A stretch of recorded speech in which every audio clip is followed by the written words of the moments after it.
Hi there, Galen here, Design Team Member for Unity Stamp Company. Today I'm showing assorted tags that are easy to do, and I'm showing how I like to make tags and have lots of prep ready before I do it. I'm using Unity Stamp Company's kit called Joy and Things. It's by Lisa Glanz. It's a stamp set, and it has all these darling little images. I love it. It's got some sentiments and images, and some are small, which is great for tag making and creating little scenes. So I stamped some of them in black right onto the pattern paper, which is from Krafty Seasons paper pack by Unity. And some I stamped on white cardstock and just paper pieced or cut out without adding any colors, and then cut those stamped images out and added them right to the tags in white. So I like to use multimedia matte for some of the glue. I use tweezers.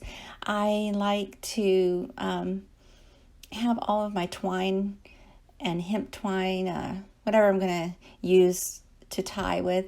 I like to have all of those cut and sized just right. I like to have all of my paper cut and have my tape ready, advanced tape glider by Scotch, and my double-sided tape. I die cut the tags, but you can use punches, you can use an electronic cutting machine. In this case, I used My Favorite Things stitched mini scalloped ovals and tag builder dies. You don't have to use dies. You can use punches or anything you have for that. But I happen to have these layered dies, and I like that because I can variegate the colors. And so I decided to layer the smaller section on top of the larger section in different colors, alternating between white cardstock and the Unity paper called Krafty Seasons.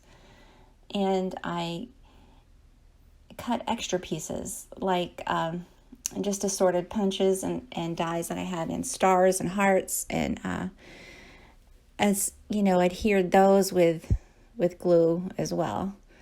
So I add just double-sided foam tape to the top layer. It gives it a little dimension. It's great for gift giving. It's handmade, but it still looks nice and classy, and it has some dimension to it. So before I add glue, I just like to lay out wherever I want to lay out the little pieces of extra accents like stars and hearts. And I just lay them around where I think I want to glue them on. And then I go ahead and add the multimedia matte glue, just a dot between each one of those, and just add a few extra accents. It's fun. It's not necessary, but it's quick and easy if you have it all together and ready to go.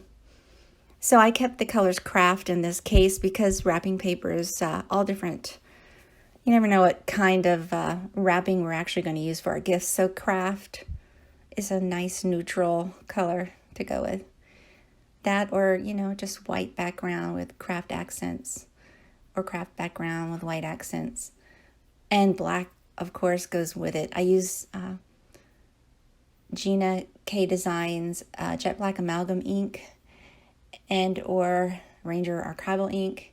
A lot of times you can emboss these, but I chose not to. I just chose regular stamping and paper piecing. There you have it. I hope you like this. I'd love to see what you come up with tags for the holidays. Thanks for watching. Have a good day.